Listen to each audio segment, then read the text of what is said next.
안녕하십니까. 안녕하십니까. 해안원 공연생활 10월 단관 사전 공부 방송 전설의 리틀 농구단 요즘 줄여서 전미농이라고 하죠. 네, 전미농의 열혈 뜨거운 코트를 가르면서 막 열심히 공연을 하고 계신 우리 배우님들입니다. 유승현, 송유택, 조현우 그리고 작가 박혜림님을 모시도록 하겠습니다. 큰 박수 부탁드리겠습니다.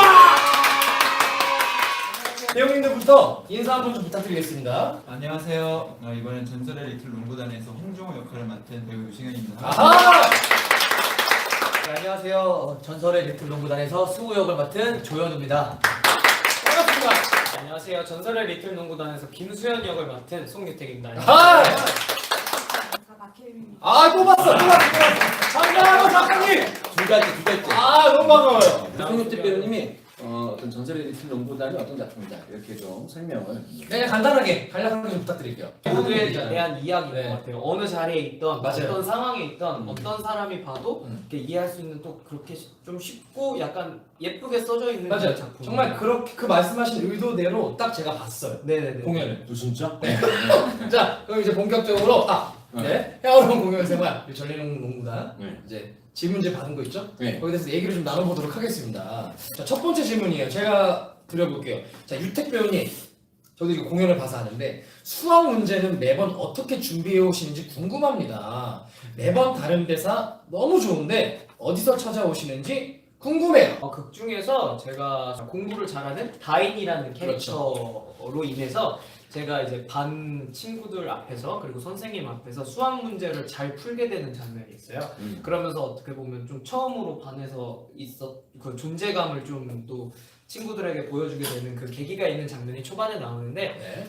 그때 이후로 다인이라는 이 귀신이 자꾸 옆에 다니면서 제가 수학 문제를 좀 이제 접하게 되는 건데 빙의할 때는 이제 다인의 힘을 빌려서 수학 문제를 잘 풀었지만 혼자 이제 수학 문제를 마주하게 되니까 이게 너무 안 풀리는 거죠. 거기서 이제 맞닥뜨리는 장면이 이제 수학 문제를 이제 스스로 귀신 없이 빙의 없이 그렇게 풀게 되는 장면이 있어요. 거기서 나오는 장면 중에 이제 이 수학 문제를 매번 제가 좀 어떻게 준비하긴 하는데 제가 그거는 좀 경험상 제 경험에 빗대어서 좀 이렇게 나오는 그런 장면이에요. 많은 거를 계속 시도를 하시나 봐요. 네네네. 문제를 지겨우니까 본인이 또 그런 네. 것들을 그럼 이제 매번 다른 걸로 바꿔요? 네, 매번. 최근에 했던 문제가 그 한글날 공연 때. 아니 여기 댓글에 아. 한글날 때 너무 재밌었어요라는 댓글이 많이 올라왔어요. 한글날 공연 때 네. 그게 있었어요. 우리나라 뭐 자음이 19개고 모음이 21개인데 겹받침 다 아시죠? 리을 미음. 닮았다 할 때. 두개 섞어서 하는 네, 거. 리을 히읗 겹받침까지 허용하였을 때 만들 수 있는 글자의 개수를 구하시오라고 제가 문제를 읽었어요. 글자 개수를 뭐라고? 네, 그 경우의 수죠. 네. 그래서 제가 그거 보면서 뭐야 어차피 이렇게 만들어 놓고 쓰지도 않을 거면서 막 땡땡땡땡 안 쓰잖아요. 그렇게 좀 제가 궁시렁거렸던 그 장면이 아니고. 오, 알겠네. 매번 공연 때마다 다른 한글날이라고. 문제들을 이렇게 매번 이렇게 하고 이제 그 나름의 어떤 보면 그냥 준비하는 거잖아요. 또 그 역할을 위해서. 네. 아, 아. 자, 안돼요. 배우님은 지금 공연 막 끝나고 와가지고 자 박수 부탁드려. 안재영 배우님. 네, 우리 안재영 배우님, 우리 치킨 먹으면서 우리 시청하시는 해외 식구분들에게 인사 좀 부탁드릴게요. 안녕하십니까. 오랜만에 뵙습니다. 아, 그럼 오랜만에. 네, 미즈스틱 때 한번 뵀는데 오랜만에 뵙습니다. 너무 반갑습니다. 자, 새신랑 안재영 배우님입니다. 여러분 공연 생활. 자, 이제 완전체 지금 이제 사전 교육 방송 질문 받은 거를 하고 있었어요. 우리 재영 배우님. 네. 같이 얘기 나눠주셨으면 좋겠어요. 질문이 많지가 않아서 네. 요 먼저 질문을 가지고 좀 이어서 여쭤보고 싶은데 네. 다른 배우분들은 또 매번 바뀌는 대사 같은 게 또 있어요 혹시? 바뀌거나 좀 약간의 애드립을 이렇게 그 아이디어를 내서 유택 배우가 하는 것처럼 수학 공식을 매번 바꿔갖고 온다거나 이런 것처럼 좀 다르게 하는 그런 부분이 있어요. 대사는 뭐 딱히 바꿔서 하는 건 없는 것 같아요. 아니 근데 이제 저는 이제 이거는 그 학생들로 나오니까 네. 약간 승현이 형 같은 경우에는 그 10바퀴를 돌리는 장면이 있는데 거기서 요즘에 계속 한 30바퀴를 돌리는 것처럼 나도 그래야겠다. 그리고 막 거기서 막 또 막 즉흥적으로 뭐 시키더라고요. 막 어떻게 하라고 저렇게 하라고. 그건 정말 떠오르는 걸 하는 겁니다. 그것도 있고 또 재영이 형 같은 경우에는 그 파이팅 하는 거 있어요. 그거를 거의 매번 다르더라고요. 아 그거는 정말 중요한 거예요. 파이팅은 중요하죠. 왜 중요하냐면 사실은 이거를 우리가 연습할 때도 만들었는데 저는 그래서 화이팅을 미리 생각하고 가질 않아요. 그 자리에서 생각을 해요. 왜냐면 정말요? 아니 화이팅을 해요. 야 다들 모여봐. 화이팅하자. 어떻게 할 거냐면 그 자리에서 정말 우리가 정말 공연할 때 처음 화이팅 만들듯이 왜냐면 상록구청 우리 농구단 친구들한테도 화이팅이라는 건 정말 중요한 것 같고 종우라는 캐릭터한테도 되게 중요하다고 생각하기 때문에 사실은 뭔가 다르게 하는데 중점을 준다기보다 그 자리에서 우리가 이것도 처음 한다. 그게 좀 중요한 그런 그 화이팅을 시작으로 저희가 공연 말미까지 한 3-4번 더 하나요? 하는데 그날 어쨌든 그렇게 화이팅을 저질러 놓고 저희도 공연에 빠져서 공연하다가 다시 화이팅 할 때가 되면 아까 어떻게 했더라? 생각이 있어요. 근데 정말 귀신같이 그 안에서 이렇게 하게 아직까지는 별 사고 없이 잘 하고 있습니다. 그래서 이 요즘에는 재영이 형이랑 공연할 때 화이팅 할 때 어떤 동작인지 확실히 기억하고 다음 씬으로 다들 좀 약간 더 네. 집중하고 공연 더 집중하게 만드는 것 같아요. 네. 하여튼 그래서 재영이는 같은 경우에 재영이는 이제 방금 얘기했다시피 화이팅에 조금 중점을 사실 많이 뒀고 저는 좀 약간 좀 느낌이 좀 많이 달라가지고 물론 저것도 중요하고 저 같은 경우에는 뭐 성과 훈련이나 이런 훈련장에서 돌 때랑 그리고 이제 처음에 속초바다 도착해서 아이들과 했을 때 우리의 관계성이나 이랑 맨 마지막에 본선 경기에서 우리의 관계성 좀 차별화를 좀 많이 두려고 하는 좀 그런 거에 대한 좀 약간 기준점이 좀 있어서 이런 것들도 이제 아마 캐스트별로 보시면은 더욱 재밌지 않을까라는 생각을 해봅니다. 네. 좋아요. 또 우리 다음 질문 한번 넘어가 볼게요. 일진역으로 나오는 그 일진 참 나빠. 일진역으로 나오는 애들은 결국 수연이랑 계속 학교 다니는 건가요? 자 어때요? 이거 뭐 작가님 어떻게 생각하세요? 계속 학교 다니겠죠. 그리고 수연이에게 분명 많은 변화가 있었을 거예요. 네. 결국엔 어떤 성장 드라마이기 때문에 어때요? 수연이는 어땠을 것 같아요? 네, 저도 결국엔 같이 네, 함께하는 내가 어딘가에 속해 있게 되고 또 내 곁에 누군가 있고 뭐 물론 그 친구들을 찾아가서 혼내주거나 이런 게 절대 아니지만 그것만으로도 너무 의지할 수 있는 친구가 생겼다는 그런 사람들이 생겼다는 게 너무 큰 선물이 된 것 같아서 그 친구들도 나중에는 뭐 또 일진이라고 칭하는 그 친구들도 나중에 사회생활 할 거고 자기네들이 잘못했다는 거 알고 하면 더 개가천선하거나 반성하면 더 좋은 거고요. 어쨌든 그렇다고 뭐 우리가 권성징악을 주제로 한 공연도 아니기 때문에 어쨌든 그거 자체로 수연이한테 그런 선물이 됐다는 게 너무 더 중점을 뒀던 것 같아요. 저희는. 저는 공연 다 끝나고 나서 제일 먼저 그랬어요. 야 그래서 수연이는 걔는 그러면은 걔는 또 너무 불쌍하지 않냐? 뭐 이런 얘기도 했었거든요. 그런 생각 안 해보셨어요? 작가님도 그렇고 다른 배우분들도 그렇고 저는 그게 끝나고 나서 걔가 너무 걱정되는 거예요. 걔가 걔 혼자 남았잖아 걔는. 근데 이제 마지막에는 결국 수연이도 이제 상태라는 친구를 처음으로 이제 얻게 되고. 근데 그 상태가 걔 별로 신경 안 써줄 것 같아. 근데 상태도 사실 엉뚱해 볼 수 있지만 자세히 보면 상태가 하는 말들이 되게 철학적인 말들이. 맞아. 그러니까 공이 들어가거나 안 들어가거나 중요하지 않거나 안 좋거나 중요하지 않으니까 하나하나 일일할 필요가 없다.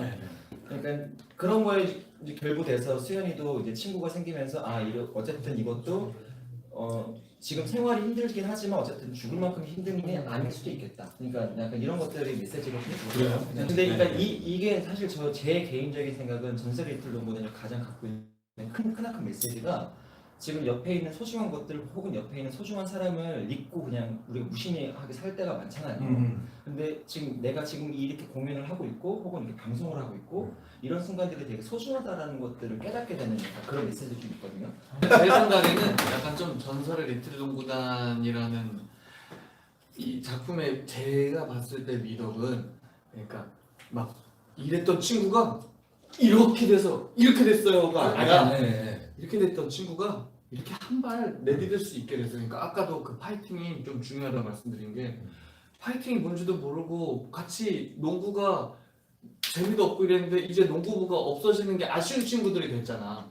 그런 것처럼 이제 한 걸음 더 나갈 수 있고 뭐 수연이가 막 어마어마한 힘을 받아서 이제는 1층들과 싸워서 이길 수 있어요 이런 걸 받은 게 아니라 정말 친구가 생겼고 나는 원래 죽고 싶어 하는 말이 되지? 스폰이가 그러니까 그랬는데 더 살고 싶고 농구를 하고 싶고 친구랑 이야기하고 싶고 저들이 무언가 했을 때 그냥 나는 힘없이 이랬는데 뭐 하고 한 번 더 할 수 있고 그냥 그런 작은 약진이 되게 미덕을 주는 이 일이 있고 나서도 수연이는 일진들한테 그런 일진이라고 칭하는 친구들한테 괴롭힘 또 당했을 거예요. 근데 그때 그 전에 이제 이 상록구청 친구들 그다음에 코치님을 만나기 전에 수연이가 느꼈던 감정과는 아예 다른 감정이 또 들어오겠죠. 그 상처라는 친구가 있으니까. 자괴감 들 수도 있고 또 그럴 수 있어요. 근데 이제 혼자 이겨내는 거랑 그다음에 같이 이겨내고 누군가 고민을 또 토로할 수 있는 사람들이 생긴 것만으로도 좋은 것 같고 작가님이 사실은 원래 또 저희가 그 전에 트라이 했던 버전에는 또 그런 장면이 있잖아요. 아 이제 그 일진들이랑 같이 사시는 상태랑 같이 얻어맞는 장면들이 있었어요. 맞아요. 수연이랑 상태가 그것만으로. 네네네네 원래는 원래는 있었죠. 원래 있어. 완전 초반이었죠. 맞아요. 초반에. 제가 이런 얘기를 왜 하는지 저도 스스로 생각했는데 제가 봤던 날이 초등학교 단체들이 왔었던 날이었어요. 근데 공연을 다 보고 나서 이제 그 친구들이 자리에 앉는데 막 어수선하고 그래갖고 저도 나서갖고 막 여기 조금 앉아 이렇게 막 진행 도와주고 있었거든요. 근데 걱정했어요. 내내 보는데 얘네들이 집중해서 안 볼까봐. 근데 다 끝났어요. 여튼 그 중에는 막 일부 막 왔다 갔다 하는 애들도 많았었고. 근데 다 끝났는데 이 중에 한 명이 나오면서 자기네 선생님한테 선생님이 어떻게 봤을 때 얘가 나오면서 진짜 재밌는데요? 이러면서 나오는데 봤어요. 그냥 그게 너무 좋았고. 만약에 학교에서 그런 왕따나 이런 폭력을 당하고 있는 사람이 이걸 공연을 보면 수연이가 건강하게 이겨냈다 이런 걸 좀 그냥 스스로 느꼈으면 좋겠다는 생각이 들어서 그치. 그냥 바래 그냥 나 혼자 바래 그랬습니다. 아니 그 전에 우리 일진들이 제가 일진으로 나오니까. 일진들의 생각을 또 들어보고 싶고 나 개인적으로 일본에 근데 우리 일진 하시던 배우들이 옷을 엄청 갈아입더만.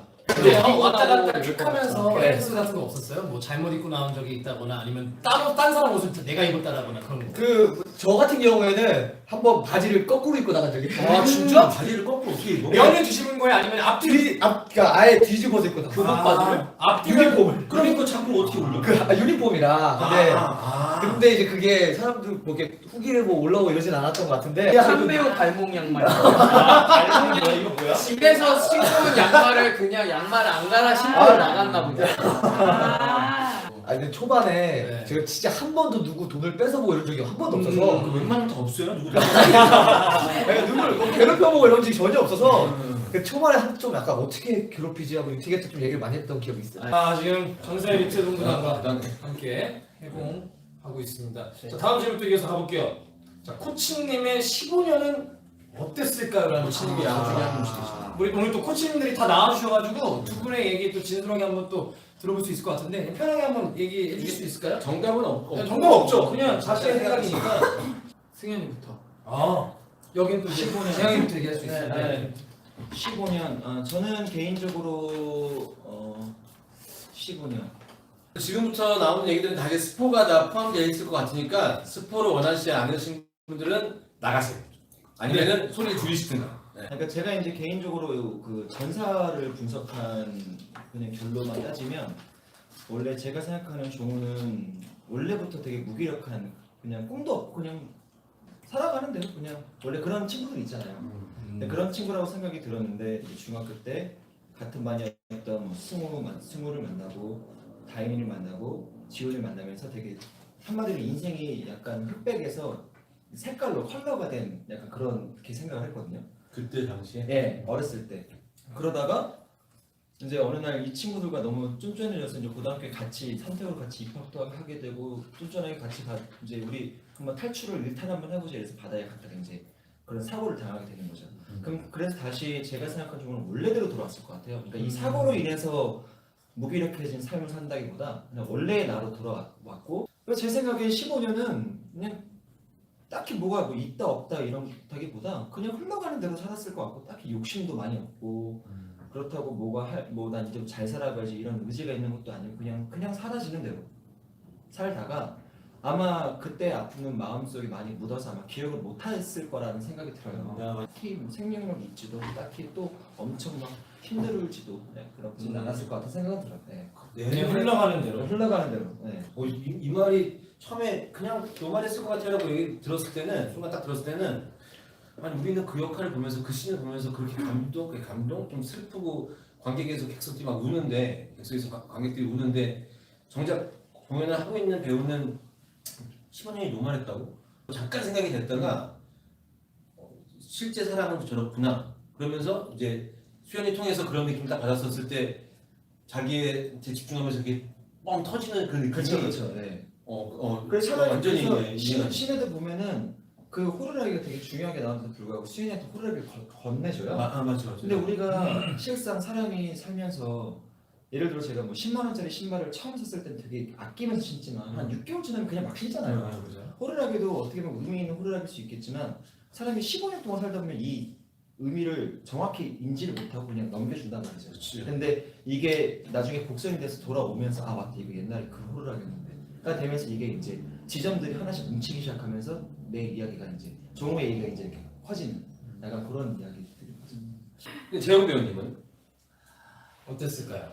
저도 사실 되게 비슷하게 생각하는 지점이 많은데 15년이라는 어감 자체가 주는 무게도 어마어마하고 모르겠어요. 진짜 감히 내가 그 15년을 언급이나 할 수 있을까라는 생각을 했고 어떻게 그러니까 그것을 잊고 살겠어요. 그냥 묻어두는 거겠지. 자기 방어로. 근데 물론 저도 뭐 함부로 절대 말할 수 있는 감정은 아니지만 그 혜림 작가한테 들었던 게 이 글을 쓰게 된 이야기에 대해서 이야기를 해줬어요. 자기가 아는 그 지인의 친구분이 종우와 비슷한 그런 일을 당했는데 그럼 그 친구들 보고 싶지 않아? 했는데 그러셨대요. 그냥 다 모르겠고 그냥 얼굴 보면 농구나 한 판 하고 싶다. 그냥 그렇게 말씀을 하셨다고 하더라고요. 네. 근데 저는 그게 너무 훅 오더라고요. 이게 물론 15년 내내 그 아픔을 가지고 살지는 않았겠지만 그거를 계속 잊으려고 묻어두고 오히려 정말 내가 산 사람은 살아야 되니까 얼마나 그걸 했겠어요. 근데 내가 의도치 않게 훅 그것들이 나를 찌르고 오는 순간이 분명히 있었을 텐데 사람은 아픔을 감추려고 그러지 표현을 하려고 하지 않잖아요. 기본 24시간을 울진 않았겠지. 물론 그러고 나서 처음엔 얼마나 정리도 안 됐겠지만 그래서 그런 부분을 많이 생각했던 것 같아요. 그래서 승현이가 말했던 노멀한 그런 템포의 삶도 그걸 오히려 감추고 오히려 평범하게 살려고 본인이 부단히 노력을 했을 거고 근데 그것을 본인도 모르게 이렇게 예기치 않게 이렇게 탁탁탁 튀어나오는 순간들이 있을 거고 그런 것 같아요. 그래서 그런 일을 겪었던 종우의 감정을 얄팍하지 않게 표현을 하려고 섬세하게 좀 신경을 쓰려고 노력을 하는 것 같아요.